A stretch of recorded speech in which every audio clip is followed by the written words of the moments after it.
In a world obsessed with image, we've all felt that cold stare of judgment, that sinking feeling when someone treats you like you're invisible just because you don't look the part. It makes you lose faith in humanity, doesn't it? But what if the nobody they were mocking was actually the man who owned the building? Meet Brandon Wells. To the arrogant staff at the luxury boutique Leclet, he's just trash to be thrown out to the curb. But they have no idea he is the billionaire in disguise who pays their salaries. And meet Claire, the one employee brave enough to risk her job to show him kindness. But brace yourself. Before we get to the sweet taste of justice served, you are going to witness humiliating cruelty, a devastating firing, and a moment of hopelessness that will break your heart. This isn't just a story about money, it's a war between arrogance and integrity. If you believe that character matters more than clothes, you've found your home. Subscribe to join our community of truth seekers. Like this video to stand with Claire, comment respect below to show where you stand, and share this story to remind the world that kindness is the only true luxury. Let's watch the arrogant fall. The heavy glass doors of the Leclet boutique swung open, but instead of a designer suit, a pair of worn-out gray sweatpants stepped onto the pristine marble floor. Brandon Wells, a man who could buy this entire city block without checking his bank balance, adjusted his faded hoodie, fully embracing the role of a billionaire in disguise. The air inside smelled of expensive leather and exclusivity, a scent designed to make anyone without a platinum card feel small, but Brandon walked with a calm confidence that didn't match his attire. He wasn't just here to buy an engagement ring for the love of his life, he was initiating a social experiment to see if basic human decency still existed in a place ruled by price tags. As he moved deeper into the store, the atmosphere shifted instantly, creating a palpable poor versus rich divide that hung heavy in the air. You know that feeling when you walk into a room and the music seems to stop?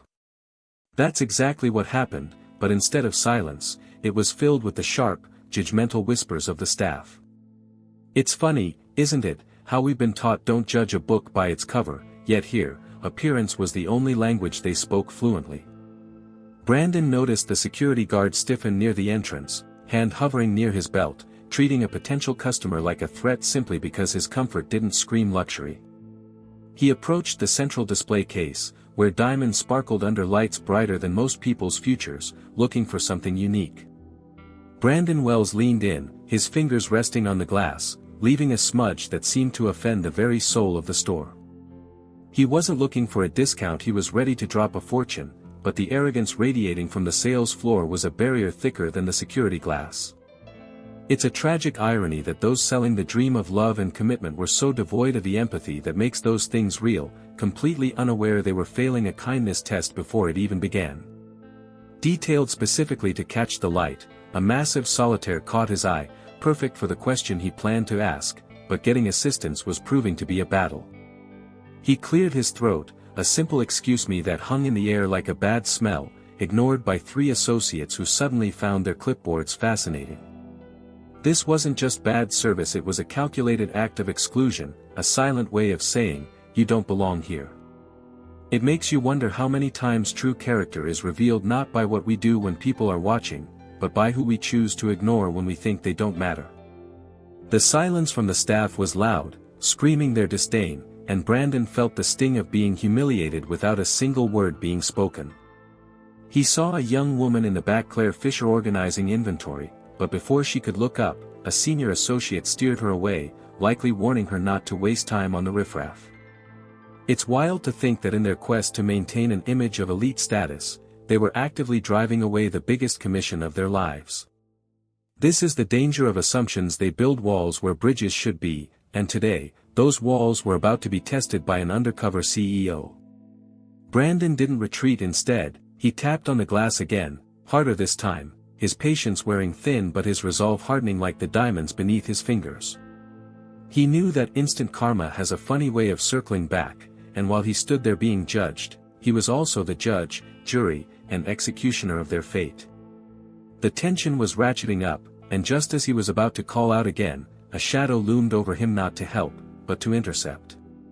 The store manager was approaching, and by the sneer on his face, this life lesson was about to get very ugly, very fast. The store manager, A man whose impeccably tailored suit seemed to barely contain the sheer volume of his inflated ego, marched across the pristine showroom floor with the heavy, suffocating presence of a gathering thunderstorm. He scrutinized Brandon Wells with a predatory gaze, his eyes lingering on the frayed hem of the gray sweatpants with absolute, unvarnished disgust, as if the fabric itself were contagious. Without a shred of professional courtesy, he positioned himself as a physical barricade between the customer and the merchandise, his body language screaming arrogance and territorial hostility. "We don't have anything for you here," he spat out, his voice dripping with a toxic mix of elitism and disdain, effectively establishing a barrier that wasn't just physical, but deeply social. It is an agonizingly painful moment to witness, forcing us to realize that for some hollow individuals, net worth is the only metric of human value. Claire Fisher, standing near the back inventory shelves, felt her stomach tighten into a nauseating knot as she watched the cruel, uneven interaction unfold before her helpless eyes.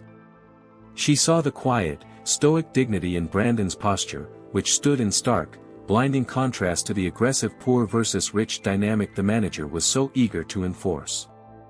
While other staff members exchanged amused, conspiratorial glances, reinforcing the bullying with their silence, Claire felt a wave of sickness at the sheer injustice of judging a complex human soul by its outer wrapping. Have you ever been in a situation where silence felt like complicity, weighing on your conscience like a stone? That was Claire's internal battle, frozen between the paralyzing fear of losing her livelihood and the moral imperative to intervene in a wrong. The manager didn't just stop at a refusal of service, he escalated the encounter, beginning to mock Brandon's appearance with loud, performative comments about lost tourists and charity cases intended solely for his staff's amusement. Brandon Wells stood his ground with the patience of a saint, his expression unreadable, absorbing the insults like a sponge, calculating the specific weight of every word for the reckoning that would inevitably come later. He wasn't just a customer being denied service. He was a billionaire in disguise, meticulously documenting the rot at the core of his own company's acquisition target. It serves as a grim, necessary reminder that sometimes the shiny, polished veneer of a luxury store hides a deeply ugly culture of exclusion and malice. "I have money," Brandon stated calmly, his voice steady, resonant, and completely devoid of the defensive anger that any lesser man would have righteously unleashed in that moment.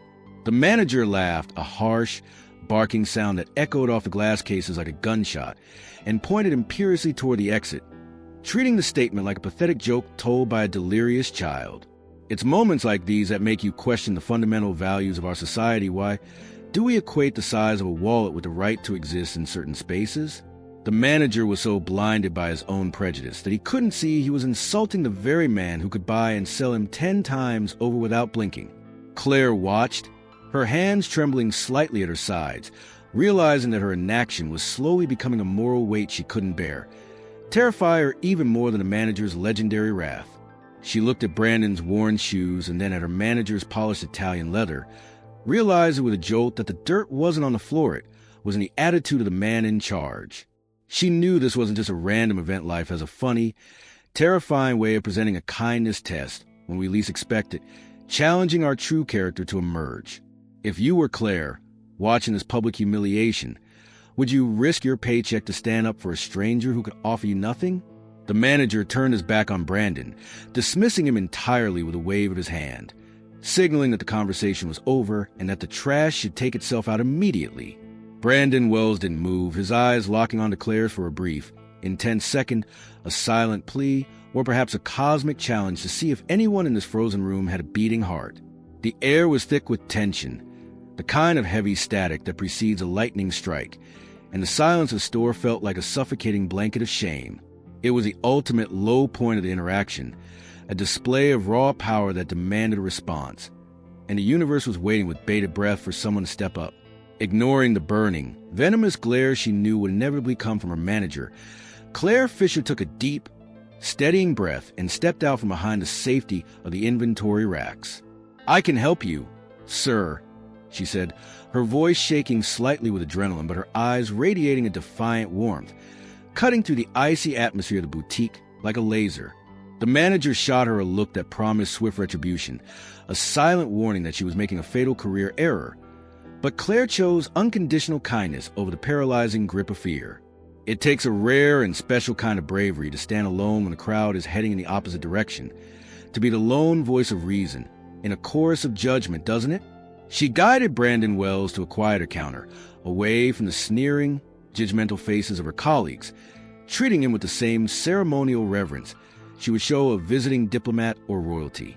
She didn't look at his sweatpants. She looked him directly in the eye, asking about his preferences with genuine, professional interest, validating his humanity and his presence in the store. This wasn't just salesmanship, it was humanity in action, a stubborn refusal to accept the toxic poor versus rich narrative that her manager was so desperate to push. Don't judge it's a simple phrase we teach children, but seeing Claire live it out in the face of hostility was a profoundly powerful thing to witness. Brandon watched her carefully, noting how her hands didn't hesitate for a microsecond to bring out the velvet trays, even though he looked like he couldn't afford a velvet, let alone the diamonds nestled inside. He felt a tangible shift in the air, the tension dissipating slightly around them, created solely by her courageous choice to offer dignity to a stranger everyone else had discarded. It's amazing how one person's inner light can dim the darkness of an entire room, proving that true character shines brightest when the stakes are real and the consequences are dire. Claire was unknowingly passing the ultimate test, while her manager stewed in the background, plotting his next move.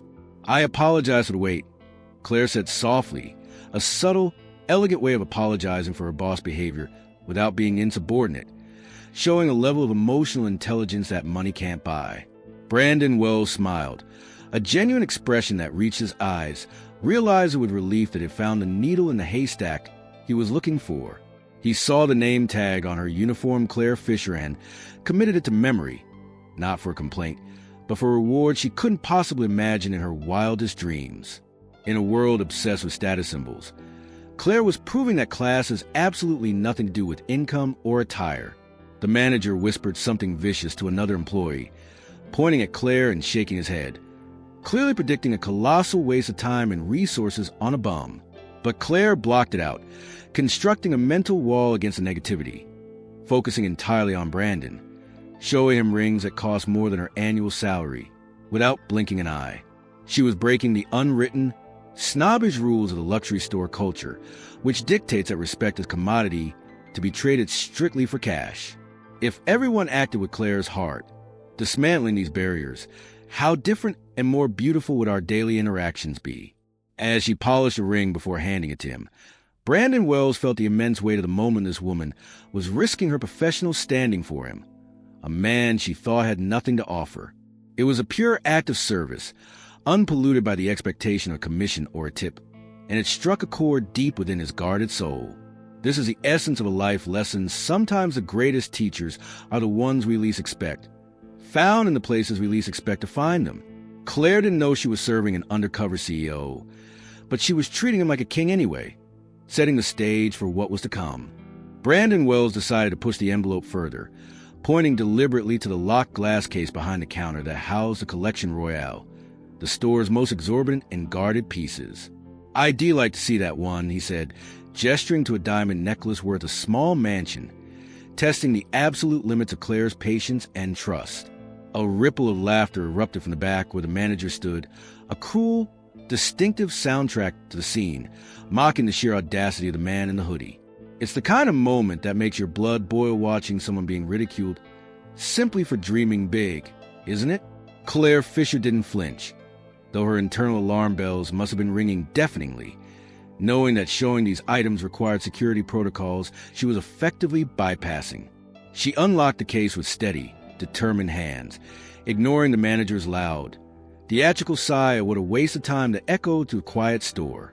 She was treating this shopping spree request with absolute seriousness, respecting the customer's desire regardless of statistical unlikelihood of a sale.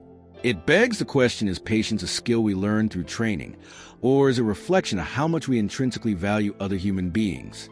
As she laid the diamond necklace on the black velvet mat, the stones caught the halogen light, firing brilliance into the room, contrasting sharply and poetically with Brandon's ragged sleeves. The manager walked by, deliberately bumping into the counter with his hip, muttering, "Make sure he doesn't run with it," loud enough for Brandon to hear every syllable. Brandon Wells tightened his jaw, but kept his focus locked on Claire, watching intently to see if the manager's toxicity would finally infect her resolve. It was a social experiment reaching its boiling point, pushing the boundaries of how much abuse a person can tolerate before snapping. Claire gently adjusted the necklace, explaining the cut clarity and provenance with the expertise of a seasoned gemologist, never once condescending to him or simplifying the technical terms.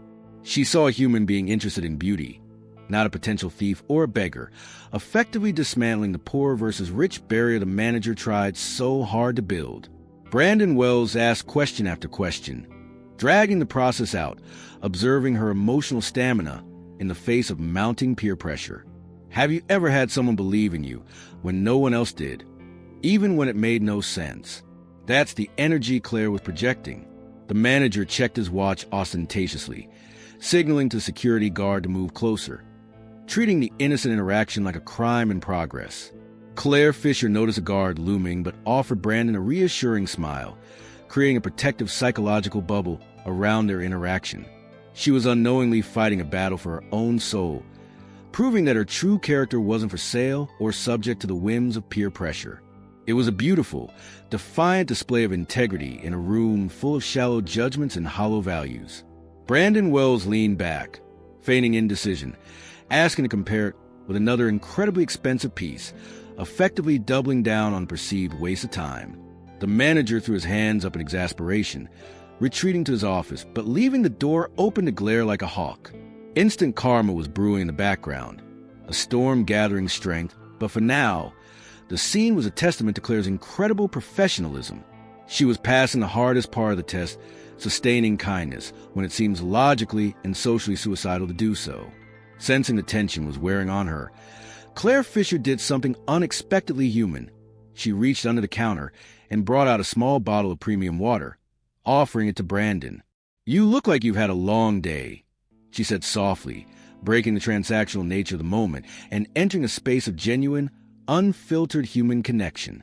Brandon Wells accepted the water, touched by the simple gesture that went far beyond the job description of a sales associate. It's these small, unsolicited acts of unconditional kindness that often save us on our worst days, a reminder that we are seen and heard amidst the noise. Brandon took a sip and lowered his guard, deciding to share a part of the story he had fabricated, but infusing it with real, raw emotion about loss and the search for hope. He spoke of wanting to make someone feel special after a hard year, and Claire listened, really listened, leaning in with empathy etched on every feature of her face. She wasn't thinking about the commission or the angry manager. She was connecting with another person's pain and desire to love. This connection broke through Brandon's cynical walls, melting the icy demeanor of the undercover CEO who had come to expect the worst from people in this industry. Claire Fisher shared a brief, poignant sentiment about how jewelry is just metal and stone, but the meaning we give it is what truly holds a value, a profound insight for someone in her position. Brandon Wells looked at her with new respect, realizing that she possessed a wisdom that the manager with his expensive suit and empty eyes completely lacked. The luxury store faded into the background, and for a suspended moment, it was just two people sharing a human experience. If you could rate this interaction, wouldn't you give Claire a 5-star review for her heart alone? The manager, peering from his office like a gargoyle, likely saw two people wasting time, blind to the magic of connection forming right under his nose. He couldn't understand that Claire Fisher was building loyalty, the kind that money can't buy, by simply being present and authentic. Brandon Wells felt a pang of guilt for the deception, knowing that the storm he was about to bring would hurt her temporarily. But he knew the life lesson and the reward that followed would be worth the momentary pain she was about to endure. As they talked, Brandon realized that Claire was the exact type of leader his company desperately needed, someone who valued people over profits and relationships over transactions. He asked her how she liked working there, and she hesitated, her eyes darting nervously to the manager's office, revealing the culture of fear she lived in. It was a subtle confirmation of everything he suspected, fueling his desire for justice served. Don't judge a worker by their environment. Sometimes they are diamonds trapped in the rough, waiting to be discovered. The conversation flowed naturally, a stark, healing contrast to the cold reception he received at the door, and Brandon felt a renewed sense of purpose in his mission. He wasn't just here to expose the bad, he was here to elevate the good, and Claire Fisher was the gold standard of human decency.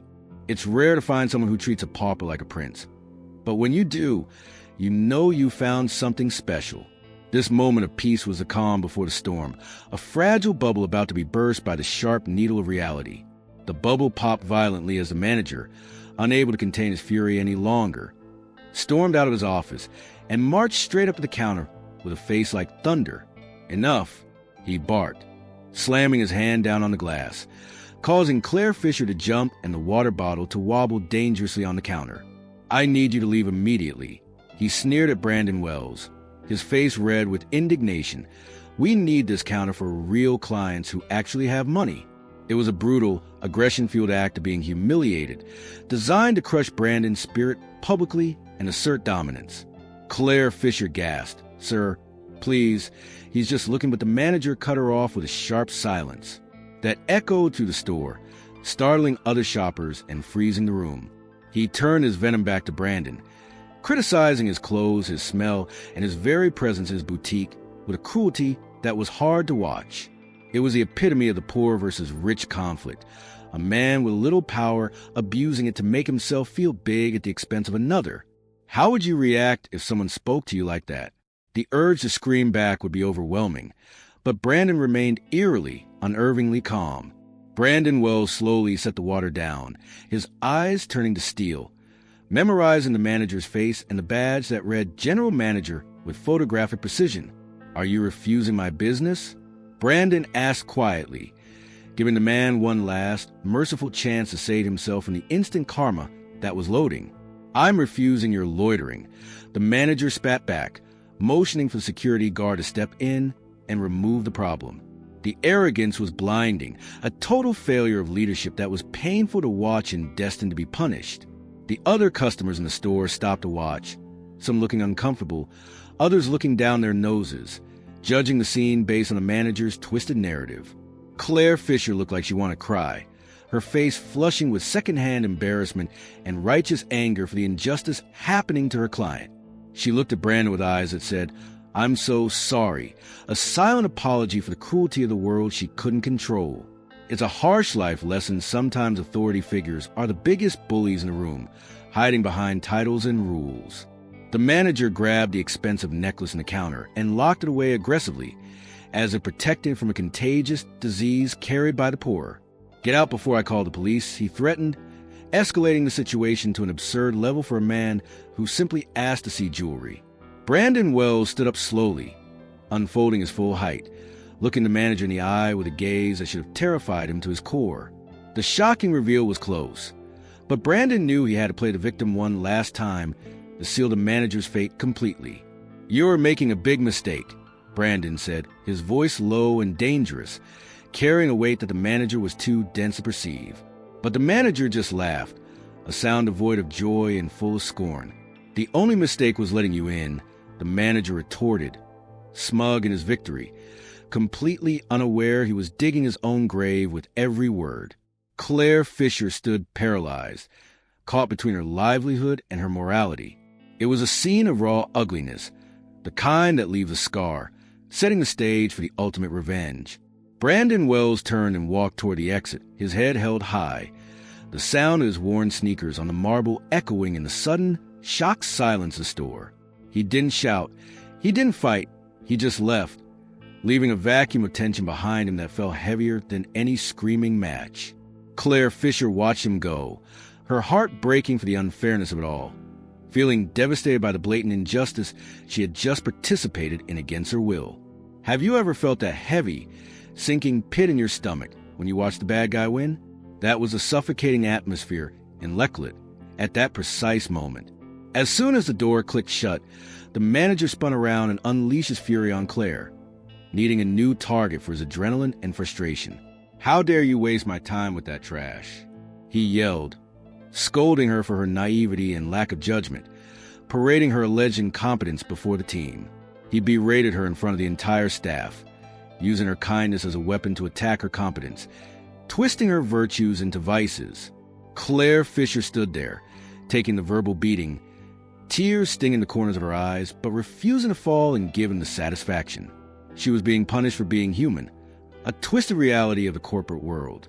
You need to learn who matters and who doesn't. The manager shouted, his philosophy of poor versus rich laid bare for everyone to hear, repulsive in its honesty. He told her she was too soft for this business, that she lacked the killer instinct needed to sell luxury to the elite. It's ironic, isn't it? He thought he was teaching her a lesson, but he was actually showing her exactly the kind of person she never, ever wanted to become. Don't judge, he failed. And he was demanding she fail too in order to fit in. Claire looked at the empty spot where Brandon had stood, seeing the water bottle he left behind, a lonely symbol of the connection they had shared. She felt a surge of regret, not for helping him, but for working in a place that treated people like dirt beneath their shoes. The manager's voice was a drone of negativity, but inside Claire, a spark of rebellion was igniting, fueled by the injustice. She knew she was right, and he was wrong, regardless of what the sales figures or his title said. The other staff members looked away, grateful it wasn't them being yelled at, their silence serving as a reinforcement of the toxic culture that allowed this to happen. Claire Fisher felt isolated, alone on an island of empathy in a sea of greed and indifference. She realized that her integrity was on the line, and that silence was no longer an option she could live with. The life lesson was clear: you can't keep your hands clean if you work in a mud pit, and today, she was covered in mud. Outside, Brandon Wells was already on his phone, initiating the next phase of his plan, his voice cold and precise as he gave orders to his team. Inside, the manager finished his tirade with a dismissive wave, telling Claire to get back to work or get out. He thought the incident was over, a minor annoyance dealt with. He had no idea that his actions had just triggered a chain of events that would bring his world crashing down. Instant karma was just around the corner, and it was coming fast. Claire Fisher didn't move to get back to work instead. She straightened her spine and looked the manager directly in the eyes with a newfound resolve. He was a human being, she said, her voice trembling but gaining strength with every word, defending Brandon Wells' dignity when he wasn't there to do it himself. The manager stopped dead in his tracks, stunned by the pushback from his usually quiet and compliant junior associate. It was a moment of true character shining through, proving that her integrity was worth more to her than any commission check or job security. "Excuse me?" the manager hissed, stepping closer to intimidate her physically, but Claire didn't back down, fueled by a sudden surge of righteous anger. "You have no right to treat people like that based on their clothes," she continued, the words pouring out of her like a dam breaking after years of pressure. She was risking everything: her rent, her stability, her futurito. Speak the truth to power. It's a question we must ask ourselves: will we have the courage to do the same? To risk our livelihood for a stranger we met 10 minutes ago? The manager's face turned a shade of purple, his authority being challenged in front of his obedient staff, a crack appearing in his armor. "I run this store, and I decide who we serve," he shouted, his arrogance flaring up like a defense mechanism against her truth. But Claire shook her head, realizing that his power was an illusion built on fear and compliance. "Then you're running it wrong," she said, a simple sentence that carried the weight of a sledgehammer, shattering the illusion of his competence. The air in the store crackled with electricity, the other employees gasping at the insubordination, waiting for the explosion they knew was coming. Claire Fisher felt a strange sense of calm. She knew the consequences, but she also knew she couldn't live with herself if she stayed silent 1 second longer. She was defending the poor versus rich divide by tearing it down, asserting that respect is a universal right, not a privilege. She was a hero of this moment, standing tall against a villain in a tailored suit. "You care more about appearances than people," Claire accused, tears finally spilling over, not from sadness, but from the intensity of her frustration and disappointment. She was fighting for the soul of the place, unaware that the battle was already lost, but the war was about to be won by someone else entirely. Brandon Wells would have been proud to see this, the ripple effect of his visit empowering her to find her voice. The manager looked at her with pure venom, realizing he couldn't control her anymore, and that terrified him. This was the breaking point, the moment where values collided, and only one could survive the impact.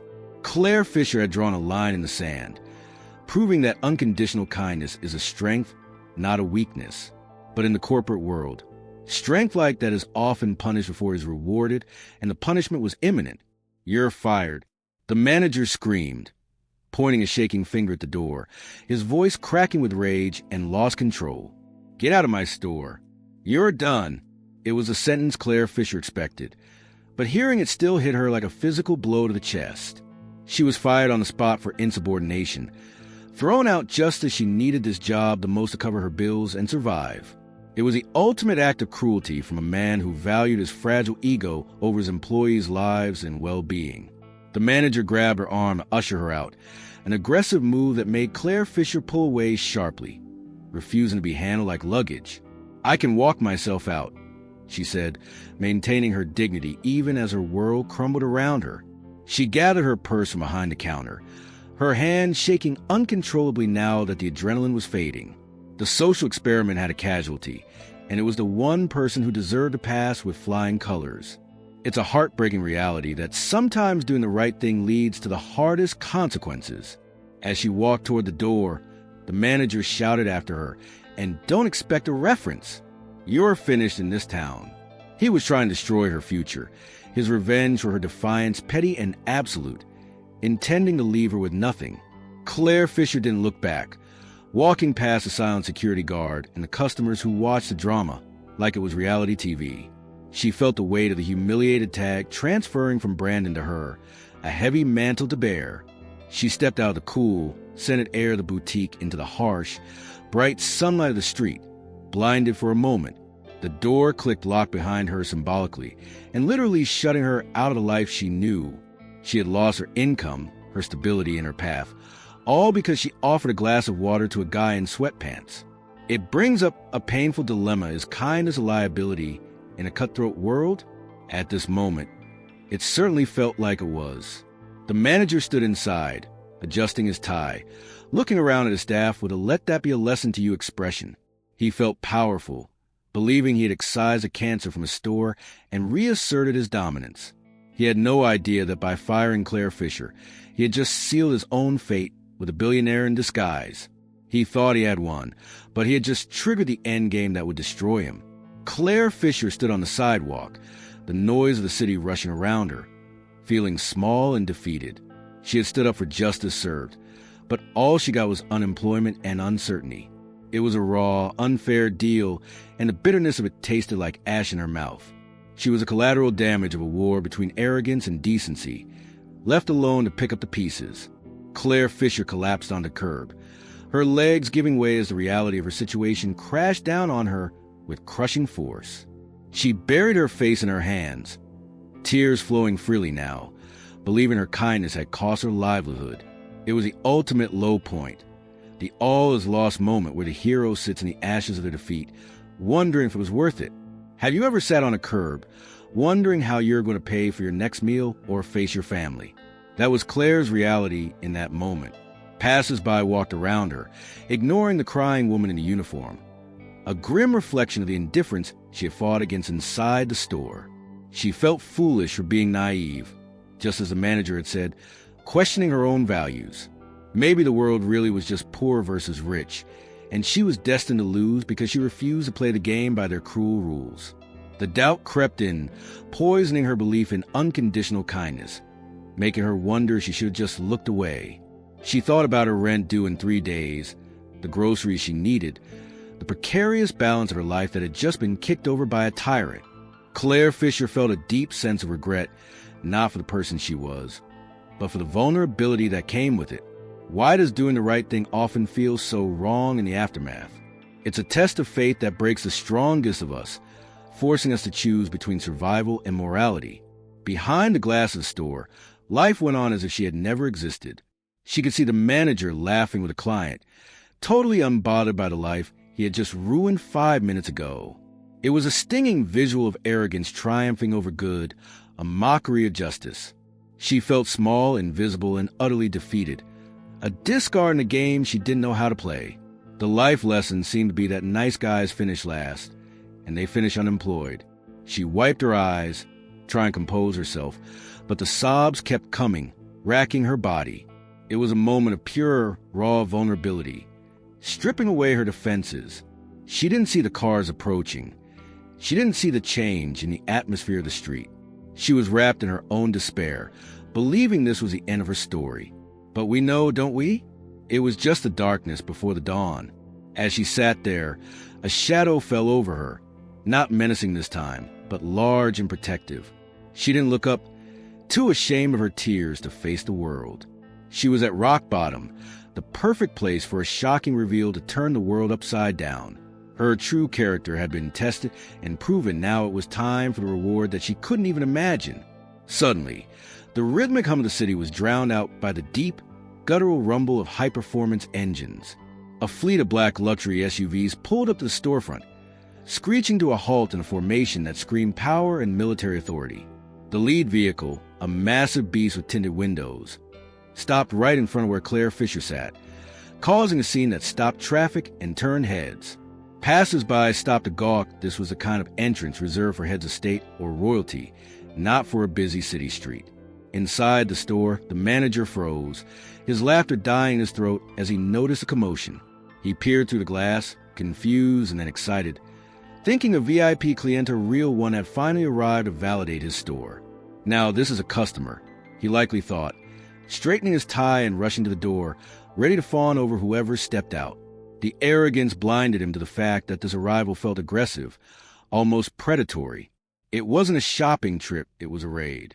Claire Fisher looked up, wiping her eyes, startled by the commotion and the sudden wall of black metal in front of her. The sheer presence of the convoy commanded attention, vibrating the pavement beneath her. Doors flew open with precision, and security personnel in sharp suits stepped out, securing the perimeter with practiced ease. It was a spectacle, a visual display of immense wealth and influence that made the boutique look like a toy store. The billionaire in disguise narrative was shedding its disguise in real time. The manager unlocked the door and stepped out, bowing slightly, ready to welcome the elite with his practiced smile.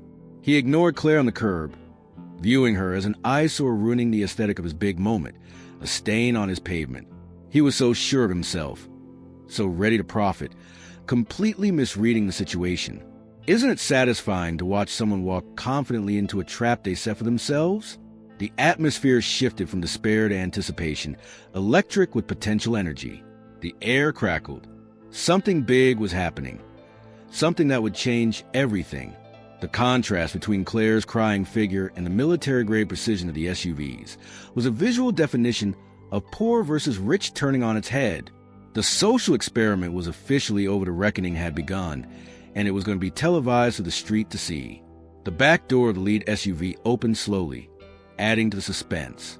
A polished black shoe stepped onto the pavement, followed by the sharp crease of trousers that cost more than the manager's car. The manager held his breath, a greedy smile plastered on his face. Claire Fisher held her breath too, but out of fear and confusion. Who was this? And why were they here? Brandon Wells stepped out of the vehicle, but gone were the gray sweatpants and the faded hoodie that had caused such disdain. In their place was a tailored Italian suit that fit him like armor, screaming power, sophistication, and limitless resources. He adjusted his cufflinks, the sun glinting off a watch that was worth the entire inventory of Lecklet, catching the light like a beacon. The transformation was absolutely a shocking reveal that made the air leave the manager's lungs in a rush. The manager's jaw dropped, his eyes bulging as his brain tried to reconcile the bum he kicked out with a titan of industry standing before him. It was Brandon Wells, the owner of the conglomerate that parented the brand, the man whose face was on the cover of business magazines worldwide. The billionaire in disguise had revealed his true identity, and the realization hit the manager like a freight train. This is the moment of instant karma we've all been waiting for, the color draining from the bully's face as his reality shatters. Claire Fisher, still sitting on the curb, looked up and gasped, her hand flying to her mouth. She recognized him instantly, despite the drastic change in attire and demeanor. It was the man she had served, the man she had defended against the world. A wave of shock washed over her. He wasn't poor, he wasn't in need. He was this. Her mind raced, trying to understand the life lesson unfolding in front of her, trying to piece together the puzzle.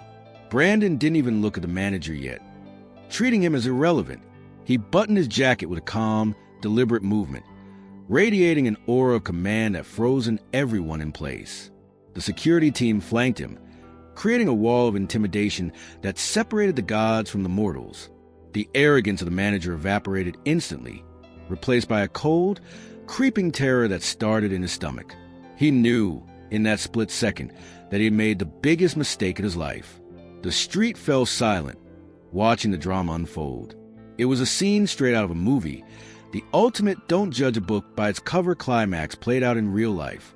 Brandon Wells looked powerful, dangerous, and righteous. He was the embodiment of justice served, a force of nature returning to balance the scales that had been tipped by cruelty. He took a step forward, not toward the store, but toward the curb where Claire sat. The manager, confused and desperate, took a step forward too, thinking he could salvage this, maybe pretend he didn't know. But Brandon's face was stone. There was no mercy there, only the promise of consequences. The undercover CEO was undercover no more, and he was ready to strike.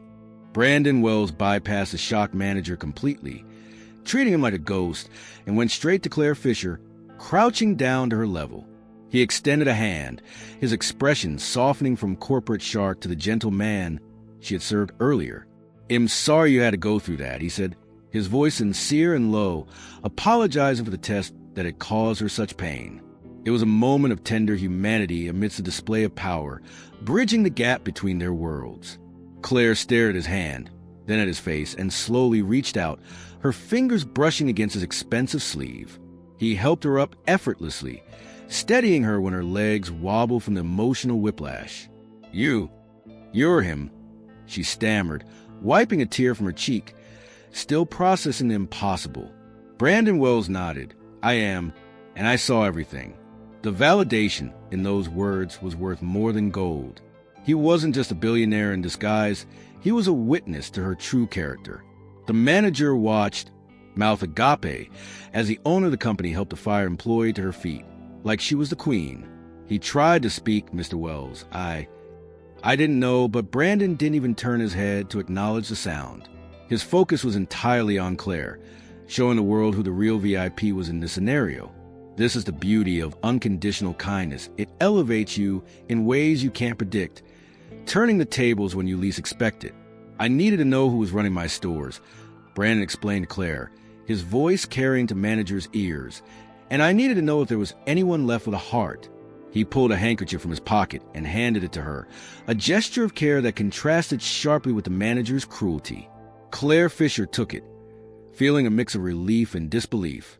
She wasn't crazy, she was right, and her goodness had been seen. The connection they had sparked inside the store was reignited, but now the power dynamic had shifted completely in her favor. She wasn't a victim anymore, she was a chosen one, protected by the most powerful man in the room. Brandon Wells dusted off her shoulder gently, symbolically removing the dirt the manager had thrown on her. It was a scene of redemption that warmed the hearts of everyone watching except the manager, who was turning pale. "Come with me," Brandon said, gesturing toward the store entrance he had just been kicked out of. Claire hesitated, looking at the manager who was now sweating profusely, his eyes darting around for an escape. "Trust me," Brandon added, offering his arm, and she took it. They were a team now, the billionaire and the sales clerk, united against the arrogance of the establishment. They re-entered the store together, Brandon Wells leading the way with Claire Fisher by his side, walking like royalty. The atmosphere inside changed instantly. The staff, who had been watching through the window, were now standing at attention, terrified, their previous mockery gone. The manager scrambled in behind them, trying to backtrack and flatter Brandon with desperation in his voice. "Mr. Wells, what an honor. If I had known it was you, I would have." "You would have what?" Brandon stopped and turned, his expression stone cold, cutting the manager off mid-lie with the precision of a scalpel. "You would have treated me with respect because of my wallet?" The question hung in the air, exposing the manager's shallow soul to his own employees. Brandon Wells wasn't interested in excuses. He was interested in the truth. The social experiment had already provided the data, and the results were damning. The manager stammered, We have protocols for security. I was just protecting the store." He was desperate, sweating, trying to spin his arrogance as diligence, but he was digging a deeper hole. But Brandon just looked at him with a look of absolute disgust. "You weren't protecting the store. You were protecting your ego. It was a verbal takedown that was satisfyingly brutal.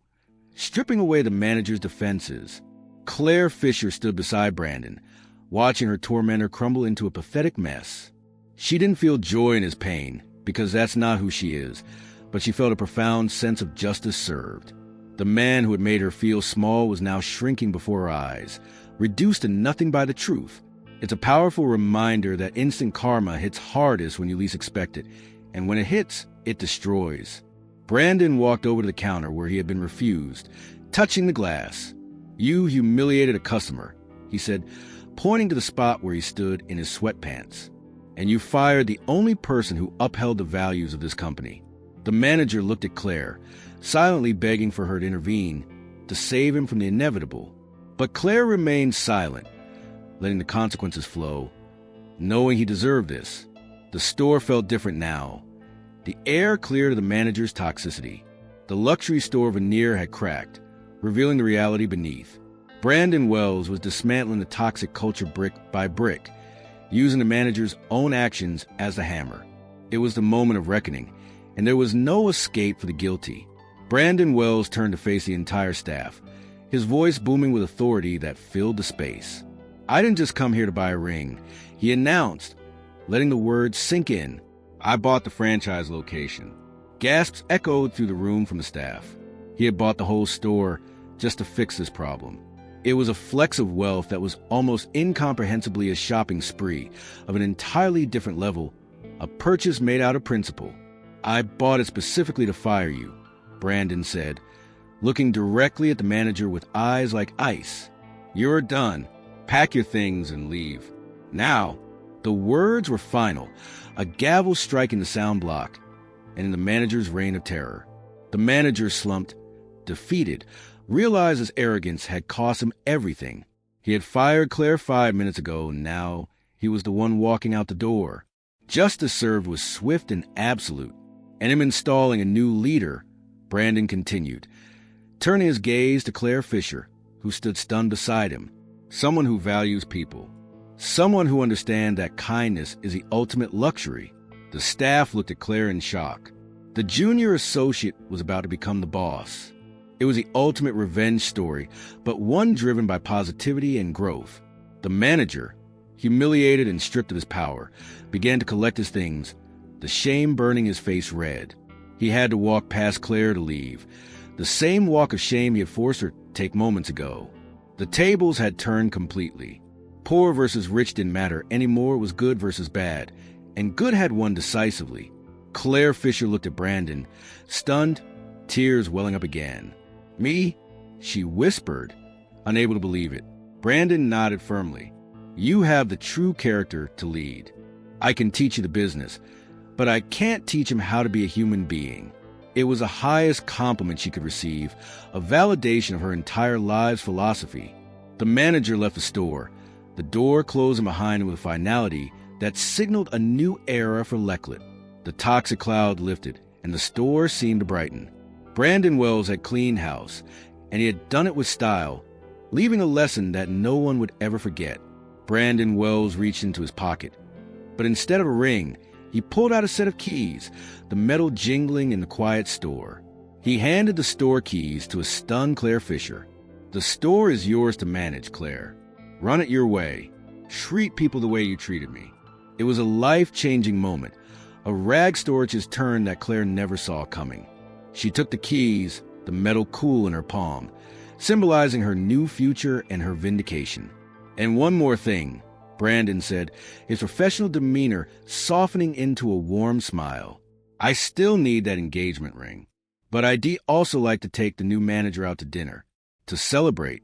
He was asking her out, proving that her unconditional kindness had sparked a genuine romantic interest. It wasn't just about business, it was about connection, about finding a soulmate in the unlikeliest of places. Claire smiled, a radiant, tearful smile that lit up the room. "I'd love that," she said, her voice full of hope. The staff broke into applause, the tension finally breaking into joy and relief. It was a satisfying ending everyone deserved. The girl who sat crying on the curb was now holding the keys to the kingdom and a date with a billionaire. Brandon Wells and Claire Fisher stood together, a partnership forged in fire and integrity. They proved that while money can buy stores, only kindness can buy loyalty and love. It is the ultimate currency, the one thing that never devalues, no matter the market conditions. As the scene fades, we see the store under new management welcoming, warm, and inclusive. Don't judge, because you never know who you're talking to. And never regret being kind, because the universe is always watching, and sometimes it rewards you in ways you never dare to dream. True wealth isn't defined by the brand on your jacket. It's defined by how you treat someone who can do absolutely nothing for you. Brandon didn't just buy a store today.